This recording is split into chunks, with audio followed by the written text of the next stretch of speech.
வணக்கம்.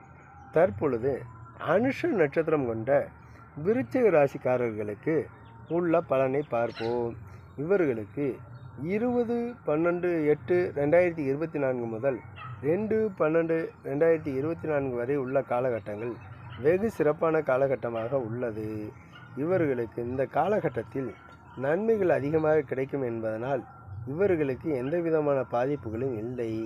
கடுமையான பாதிப்புகள் எதுவும் கொடுக்காது. அதனால் இவர்களுக்கு பலவிதமான நன்மைகள் கிடைப்பதற்கான வாய்ப்புகள் உண்டு. இதே போன்று உடல் ஆரோக்கியத்தில் பிரபலங்கள் வந்தாலும் உடனடியாக தீர்ந்துவிடும். எனவே அனுஷ நட்சத்திரக்காரர்களுக்கு பாதிப்புகள் குறைவு. இருந்தாலும் தந்தம் என்று சொல்லக்கூடிய பல்லில் வலிகள் ஏற்படுவதற்கான வாய்ப்புகள் முழுமையாக உண்டு. அதில் மட்டும் கவனம் செலுத்தினால், அதாவது எலும்பு பலகீனம் அடைவதற்கான வாய்ப்புகள் உண்டு.